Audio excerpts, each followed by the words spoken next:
Purple songs can fly on the airwaves. They just need a chance to start. Purple songs can grow and hope and faith and fly from heart to heart. Did you know Purple Songs Can Fly? Welcome to our program, produced by the Children in Treatment at the Texas Children's Cancer and Hematology Centers. Our program is about great music made by some terrific young talents. Now, here are the hosts of Purple Songs Can Fly. Hi everybody, welcome to Purple Songs Can Fly on the Voice America Kids Network.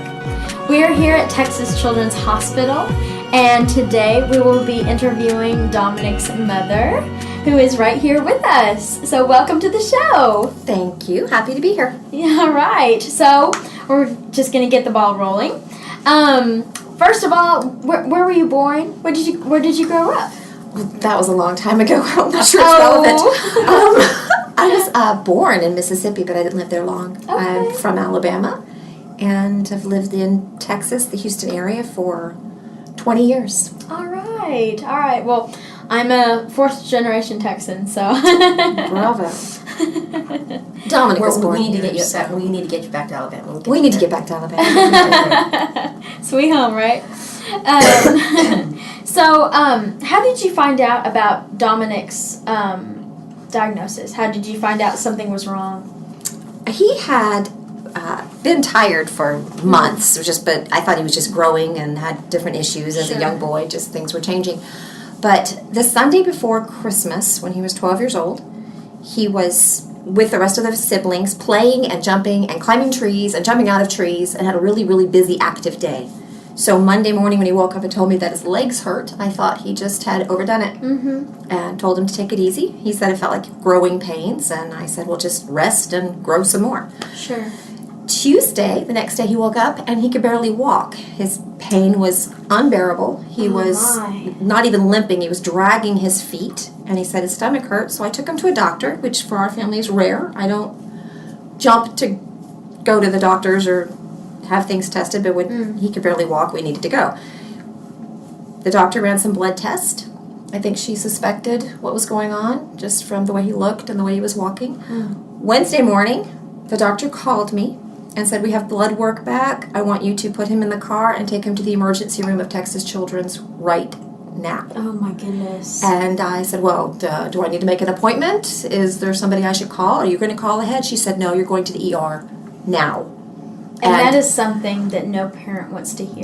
Well, I Right. knew he was sick, so we had to do something. Right.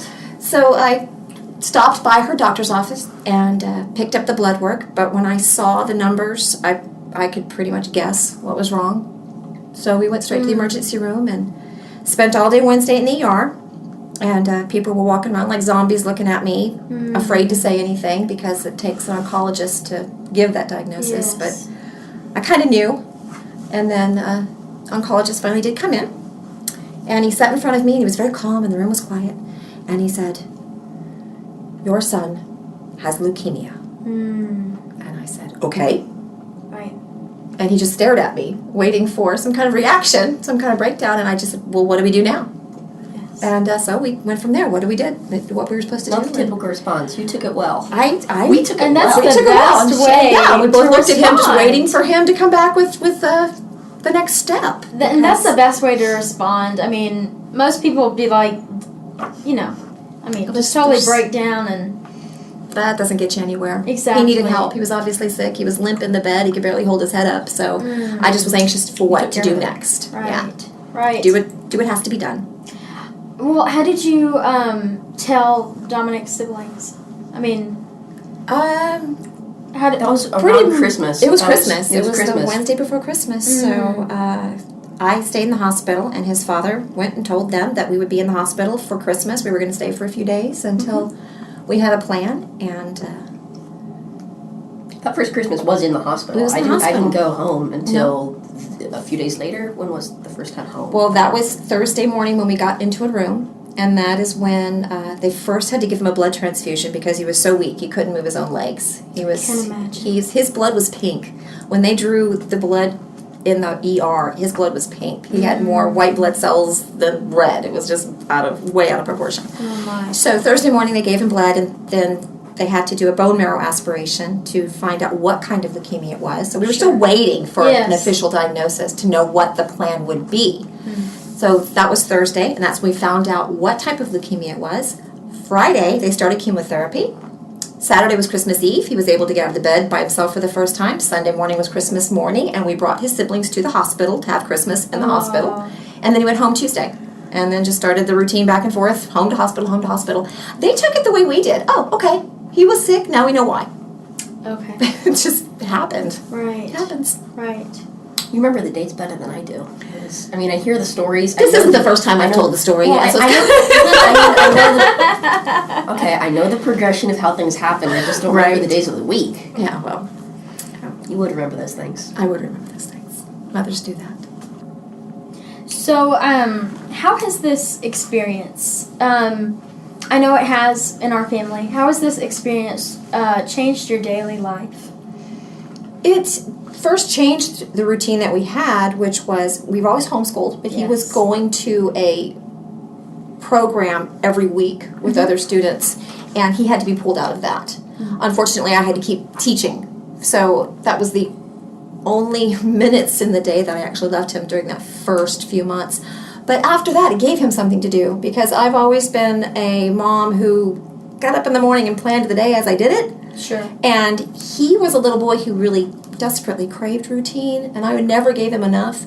So this forced me into a schedule. This forced me into knowing what we were going to do each day, and I had to tell him we had our plan for our doctor's visits, we had our plan for the medication. There was things that we had to do at certain times, and he actually appreciated that, knowing what was going to happen from day to day to day, and it forced me to learn how to organize That's more great. than I normally That's did. really good. Hardest thing to remember is the year change. Because we were diagnosed in December, then the year changes in January, and then my birthday's in February. Right. So December, January, February, what year was I? It was 2000. It was like I have 11 to 12. count Because you have to count backwards. Christmases, yeah. It was 2011, and you were 12 years old. 12, okay. Right. A little tricky. But it is. Okay, well, we're done with this segment. We'll get right back to you in a little bit.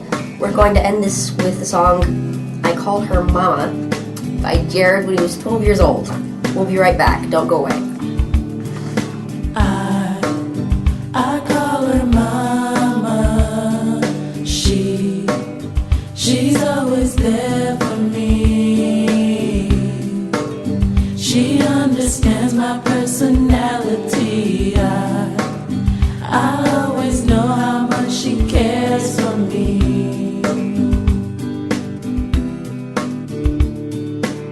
She likes the color blue. She likes gospel music.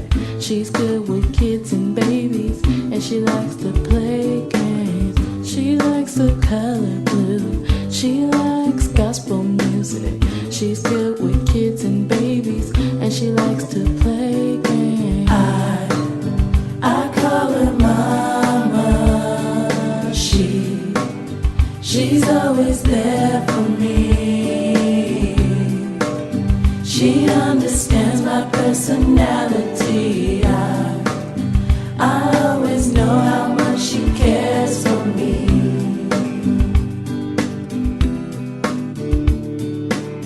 We play Monopoly. We play Connect Four. I like the 7-Up cake and the gumbo that she makes. We play Monopoly. We play Connect Four. I like the 7-Up cake and the gumbo that she makes. I call her mama. She's always there for me. She understands my personality. I always know how much she cares for me.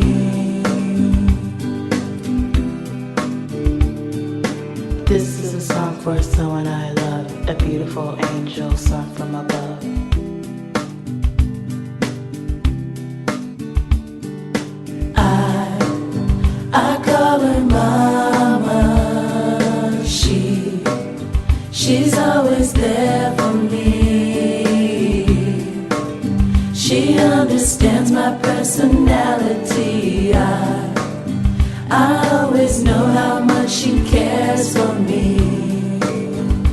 call her mama.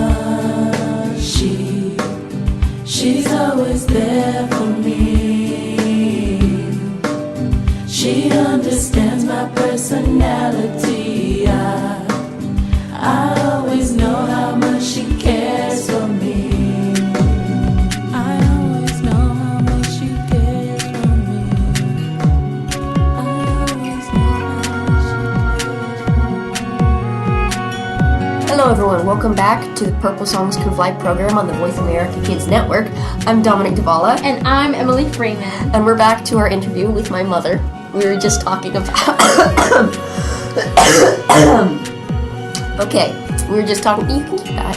What's going on? It's kind of... No, we'll keep going. Okay, we were just talking about...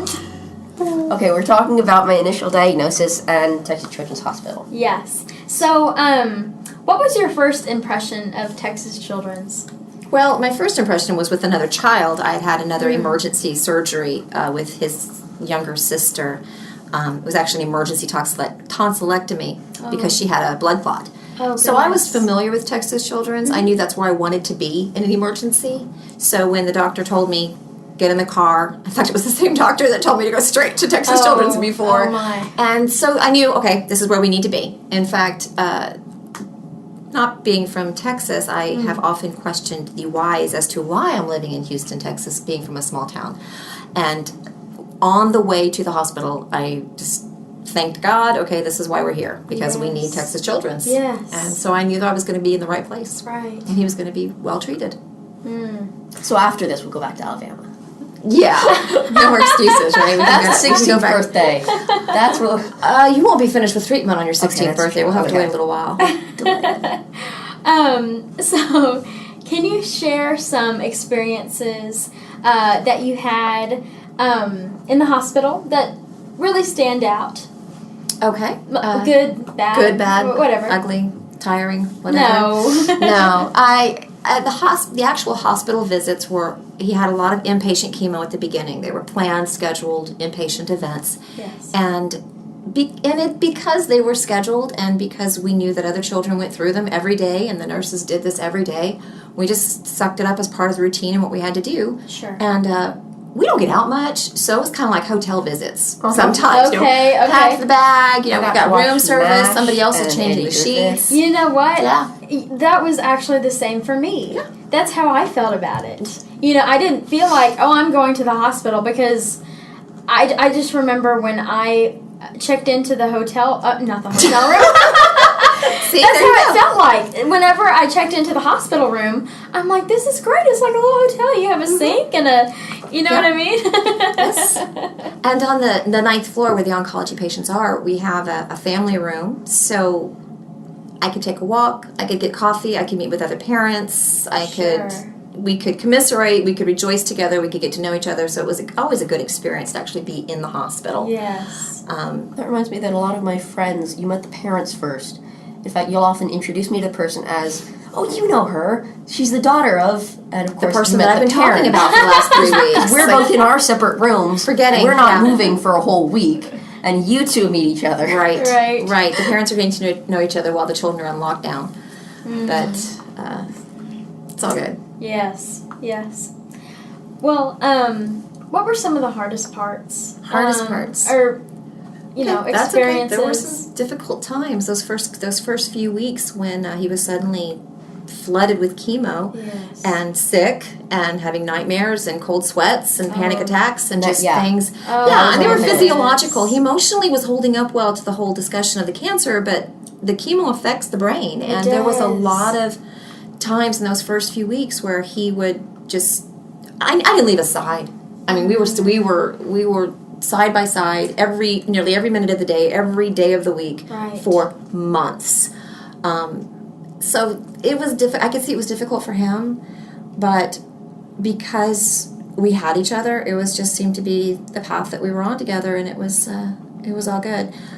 There was a moment. He had to have a particular chemotherapy called PEG asparaginase, and when they give you, let me back up. When they're first diagnosed, we get this packet, and it has a list of all the drugs they're going to put in your child's body over the next 3 years. And Sure. the list is long. And each drug then has its own page. Side effects. And it will have going to happen, might happen, rare, but could happen. So we would, every time we get a drug, I'd look at it and say, okay, this is going to happen, let's be prepared. Sure. What do we do? And we'd kind of check them off. Yep, that happened, his hair fell out, all these things happen. And then we got to peg aspirations, and it had it, this is going to happen. Rare, but could happen. Okay. Well, we hit the jackpot with the rare, but could happen. Goodness. And There's actually a story among the nurses. I was like the worst case. Dominic is now the poster child for peg aspirations reactions and how to handle them. We were all geared up. I knew we were in a danger zone when they told me he could not receive the chemotherapy until I proved to them that I had 2 EpiPens for the ride home. And so we got him in the room, and I looked on the table, and there were already 2 EpiPens there next to his bed. Okay, we were prepared for something. And his practitioner said, it's not going to happen, not on my watch, he's going to be fine. Okay, we're good. So the nurse, gives him a little pat and says, I'm going to start the chemo, I'm going to push a button, and if you feel like you're going to cough or have any other odd feelings, just let me know. She pushed the button, and Dominic went, like he stopped breathing. Just like that. My. And he looked at me, and he couldn't breathe, and his face started turning blue, and his lips puffed up, and the nurse immediately turned it off. I kid you not, there were 2 drops. We watched 2 drops go into his veins. And he couldn't breathe, and he's trying to mouth the words, I can't breathe. Oh, and so goodness. the nurse was wonderful. She is, and always will be my favorite nurse on the planet. Took the EpiPen. Right. We'd like to give a shout out to. Yeah, you go. I will give a shout out to her Yes. later on. Okay. That's Beth. Beth on the 14th floor. Grabbed the EpiPen, counted 1, 2, 3, and jammed him in the leg. Looked at me in the eye and said, Dominic, this is going to hurt. 1, 2, 3. Into the leg. He couldn't yell because you need air to yell, and he's not breathing. Goodness. So she ran out, yelled for the practitioner, who ran into the room. Another nurse is running into the room. Next thing I know, there are 5 people at the door with a security guard, another EpiPen in the other leg, and then he looks at me and says, he's starting to get a little bit of air, his lips are swollen, and he looks like he's going to swallow his tongue, but he says, this must be so hard on you, Mom. He mouths this, and I'm good, I'm breathing. And nurses are laughing, and, what are you going to say?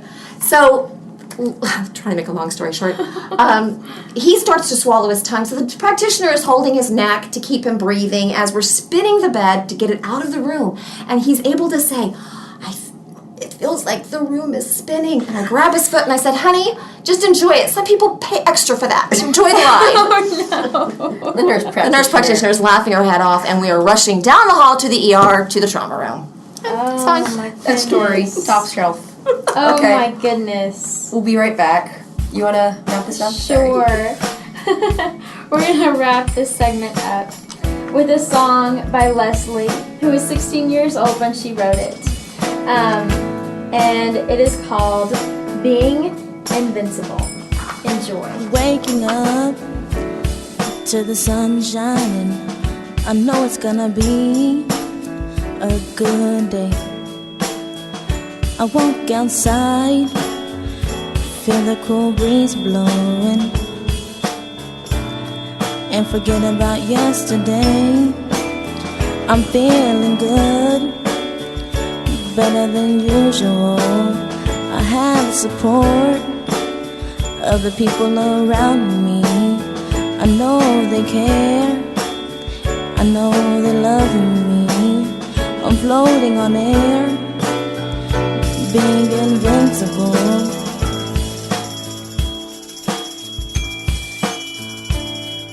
I hope this feeling will last a while, and the rough times won't get me down. But if they do, I know the support will always be around. I'm feeling good, better than usual.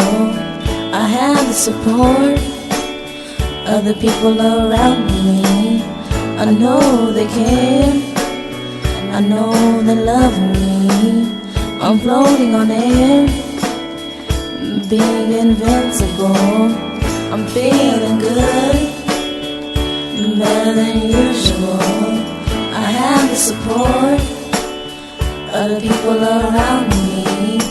I know they care. I know they love me.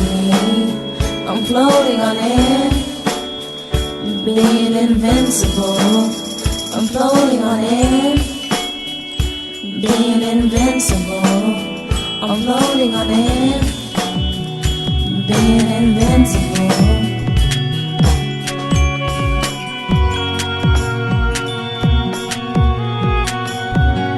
Hey everybody, welcome back to the Purple Songs Can Fly show on Voice America Kids. We are talking with Linda Dybala, Dominic's mom, and we will continue the interview. So, do you have any other inspirational stories or experiences? Maybe with nurses or whatever. Or with Dominic's hospitalizations. Okay. I don't know how inspirational it is, but there's a few things I could talk about. Mostly true. Mostly true, Mostly and a true. lot of it's still funny. Like when 12-year-old Dominic had gotten used to the idea of having leukemia, and he's in the hospital Just bed. barely used to it. Barely used to it, right? The doctors had just diagnosed, and you would think he was still waiting for his final diagnosis of what type of leukemia he Right had. after the bone marrow. Around that same time, right? Sure. And we'd been using the word leukemia over and over and over again. That was sinking in. And one of the doctors in a sentence slipped out the word cancer. And Dominic's head picked up and he looked at everybody in the room and said, I have cancer too. Oh And no! so I had to start over again and say, baby, leukemia is cancer, so you have cancer. No. And then he just said, oh, okay. Okay. Okay, I can do this. And then a few days later, it was before Christmas, and we had gotten the diagnosis, we'd gotten the prognosis, we had been told what his odds were and what the plan was going to be vaguely. We didn't get the fine, what type of chemo was going to go through and all the sign on the dotted line, but a vague prognosis. And we were alone in the hospital room, and he looked me square in the eye and he asked if he was going to be okay. I said, Mom, am I going to be okay? Am I going to be all right? And I looked him square in the eye and I said, the doctors say that with this chemotherapy, what they expect, you have an 80 to 90% chance of surviving this, getting through it. And then I asked him, are you afraid to die? And he thought about that, and he just said, no, I'm not. And I said, well, then you're going to be okay no matter what, aren't you? And he said, well, yeah, I guess so. I said, well, okay, then let's do this. Wow. And that was that. That was the last That was chance. that. That was the last talk we had about therapy and dying and chances and odds and all of that, until we had the whole anaphylactic shock, and he's not breathing. Wow. But even at that moment, I could tell in his eyes, we never lost eye contact. I was at the foot of the bed holding onto his foot, letting him know I was there. And he said goodbye to me right then. He thought that was it. And he was still smiling. It was really kind of weird. But, I smiled back. I let him know I wasn't going anywhere, and we were going to get through it. I had every confidence in the doctor. Jelaine is his practitioner. We just love her, and she's honest with us. So we know that if we have questions or problems, we're going to get a straight answer. Yes. And again, our favorite nurse was there, holding on. We had a good team. We had a great team, and we were working together, we were communicating, and I had every confidence that he was going to be okay, and that he was ready for whatever. Right. That is awesome. I mean, Texas Children's is amazing. Amazing. Definitely I necklace. love it. I love it. So, how did you become aware of Purple Songs Can Fly, the project? But next song. How, Anita, was I walking past and I saw the window? I don't know. I actually don't remember. We didn't have an inpatient visit, but there were two other people that are no longer here. Okay. You know what? I think it was, I watched Aaron walking around, and so here was this young man with the skinny jeans and the long hair and the guitar on his back, and I'm thinking, whoa, this was like something's happening here, because you don't always see that in a chemo clinic. And I think we followed him, basically. I said, where are you going and what's going on? And he led us here, and Dominic was just the first couple of months. Yeah, it was that first winter, and Dominic's always been interested. Not always been, since his diagnosis. Around that time, he started getting interested in Japan and the language and the art, and so not really motivated to sing. He wrote a haiku. With that's Anita, awesome. That's awesome. I was really proud of him. And so he said his haiku, and that was before his voice started changing, so it was such a cute little voice. Now I'm embarrassing him. Well, now, that is actually how I discovered Purple Songs Can Fly. Aaron was walking around with a guitar, asking kids to sing, come write a song, and a lot of them were, I guess, intimidated, and they were just, turning him down. It's like, you know what, I'm good. And looking at their parents like, I don't want to do this. It's like that strange guy walking around. But I was a dancer for 9 years, a performer. And I love being on stage. And I would never guess. Well, and so when he came over and asked me, I jumped at the chance. I'm like, of course I would love to. Sure. And so that's how I jumped into Purple Songs. So that's really neat. That's really neat. It's a blessing. It certainly is. So what was Dominic's first Purple song? It was about haikus, and we're actually going to end this segment with it. So without further ado, about haikus by Dominic Dybala when he was 12 years old. We'll be back right after this. Don't go away. Enjoy. Birds fly in the sky, oblivious to our life. I'd like to join them. A delicious cake, made with the best recipe. I want to eat it. Haikus. I'm surprised they've been around for so long, without a rhyme to move them along. Without a rhyme to move them along. Haikus. I'm surprised they've been around for so long, without a rhyme to move them along. Without a rhyme to move them along. Fish swim in the sea, eating or being eaten, a dangerous life. A Japanese poem, ancient but very alive. Syllables matter. Haikus. I'm surprised they've lasted so long, without a rhyme to move them along. Without a rhyme to move them along. Haikus. I'm surprised they've been around for so long, without a rhyme to move them along. Without a rhyme to move them along. Except this one, from Avatar, The Last Airbender, to end my song. My name is Sokka. It's pronounced with an aka. Ladies, I rock ya.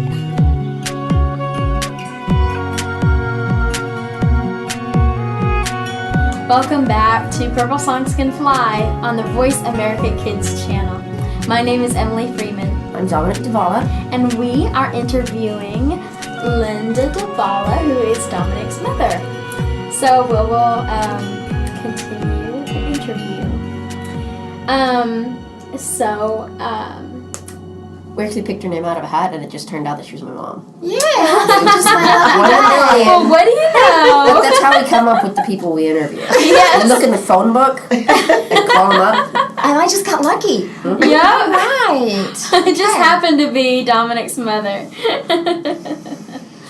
So, how has this experience changed your outlook On life in general? on life in general 3 years in general, too. situations? It's been 3 years, so my outlook has definitely changed. Yes. I don't know how much of it is because my son has cancer, or because we've moved, or because it's been 3 years and you grow and mature in 3 years, whether you're going through a crisis or not. But I do think a crisis definitely gives you the kick in the pants that you sometimes need to grow. Right. And this is definitely was a traumatic experience. It wasn't tragic for us, thank God, but there was a lot of drama, and you grow and you learn. Just recently, I've been doing a lot of thinking about going to rewind. What point in your life do you go back and wish things would be differently? You do differently, or different things would happen, and you wish you could do this or do that, and wish you had a different story to tell. But recently, I've really noticed good things, even in the bad things. Yes. And you go through life thanking God for every little good thing. Yes. Every little moment that's good, you thank God. And my new outlook, so to speak, how I've changed, is that now I thank God for the bad things too. Exactly. And because they got us to this place, and this place is pretty good. I like it. And in each difficult thing that we face, that's where we mature. That's how we grow. That's how we learn. And that's how we meet some really great people. Yes. So that's been good. I think that it's forced me, we were talking about creativity earlier during the break, and I think it's forced me to be more creative. I have 4 other children at home. I had 5 other children when he was diagnosed, but one has grown up and moved out. And so I've been juggling, mom, homeschool teacher, and getting him to clinic, and trying to find people to babysit if another child has. I have to say this. My second oldest child, who's 18, she's amazing. She could interview her and she'd blow your socks off. But family dynamics really had to change when mom had to be with Dominic 24/7. So this older daughter kicked into gear and became mom number 2. Took care of the other children. They learned that they needed to respect her. They learned they needed to obey her. And she learned new ways of being gentle. She learned new ways of taking care of them. She lost a year of school because she had to do these things. She's learning how to thank. She's actually teaching me. She's amazing. But the children are teaching me how you adjust and you grow through the drama. But again, was this because he had cancer, or is it just because 3 years have passed, and as a family we've had to adjust to a lot of changes? We don't know, but I think we're good. We have our moments, right? We have our moments. We all do. Exactly, and that's the thing. He's a 15-year-old boy. He's almost 16, and he's on steroids every weekend. So, you tell me, is it when we have issues at home, is it because he has cancer? Is it because he's on chemo? Is it because he's just 15 and he's a boy with a 13-year-old sister? There's a combination right there that could be toxic. Right. But, we notice when he's on steroids, and we kind of have to say, okay, the chemo's getting to him, kids, just back off, give him some space. But then they have to learn to adjust. I've learned too. But he has to learn because he can't take advantage of his siblings just because he's on drugs. I've learned how to walk outside. He's learned how to... I've spent lots of steroid weekends outside. Outside. Because for so much, it's all about Dominic. And you know what? Everybody else kind of gets tired of that. It's got to be about somebody else sometimes. Right. And I have had to really bend. Okay, yes, Dominic's going through something, but I have other children that really... need to know that they're growing too. They're important too, and they're changing, and they're growing, and I don't, it's easy to miss that. Right. But, Wow. Well, what have you learned about yourself that maybe you wouldn't have learned otherwise? Kind of just covered that. I mean, it was kind of tied in, but people tell me I'm strong. I think from the outside they look and they think, oh wow, you're doing this by yourself. You got all these children, you're homeschooling, and inside I don't feel so strong. And I learned a lot of things about myself that I didn't like. Honestly, I mean, I feel like I was on a microscope because everybody's looking at you when you're in the spotlight with a child in treatment. And I was noticing things about myself that I didn't like. It was easy to get resentful. Not about my child having cancer. Right. When there wasn't a meal on the table for a week because I couldn't cook because I'm with him and there's nobody cooking, and there's so many people that will say, "How can I help?" I don't know. I'm weak. I can't even answer that question. Right. And then I didn't like my reaction, so I really had to mature. I mean, I'm in my 40s, and I sometimes felt like I was 18 trying to learn how to be a grown-up emotionally. And so now, like I said before, I'm learning to be thankful for those times so that I can rise above that. I can be stronger. Yes. And I think the first 2.5 years of his treatment, when it was really bad and he was really sick, didn't always like myself because I didn't like my reactions to the world sometimes. But now, going through it, I don't want to say I'm thankful my son had cancer. I mean, I never want to sound like, yay, we have cancer. Right. That's not a good thing. But I find myself almost saying that a lot, but it's not quite the right way to put Right, it. it's not the way to put it. But thankful that what you've learned. Yes, and when it what has happened, come. Yes. and we were able to get through it. Same here. I always knew he was strong. He actually told me at the beginning, because Dominic was a pretty special guy anyway. Mm-hmm. And a lot of people asked me, because he was never in any trouble, he was always obedient, he's always good. And I was asked by some other moms, why Dominic? Why does this happen to Dominic? And I never asked that, because I thought, why not? I mean, it happens to children every day. Right. Who are we to think it's not going to happen to us? Yes. But he actually answered the question. He looked at me and said, people keep asking why it's happened to me. And he said, but it's happening to me, and I can take it. I can do this. Yeah. So I actually learned how strong he was, and that's a good thing. Wow. That's really neat. Well, that was a good episode. I didn't talk much. I was listening. Sorry about that, but I think, that's it. We covered a lot. It was good having you here. You're getting rid of me now? No, I have another question. Emily has more questions. You be quiet. Okay. Emily and I will talk. I love you, Dominic. Just sit there and be strong. Just be quiet. If you could give some advice to other moms, dads, grandparents, or even the kids that are going through challenges with cancer, not even cancer, but other diagnoses, what would be your advice? Well, I would give different advice to I'm sure. to different people. I'm sure. I think depending on their walk. One thing I would say to, it sounds harsh. I could never say this to another parent, but one thing I've learned to myself is that it's not about me. It's just not. It's not about me, and none of this ever was. He told me from the get-go that when he heard the diagnosis, that's when he found out what his walk was going to be. Okay, there's where we go. That's my walk that I've been given. Yes.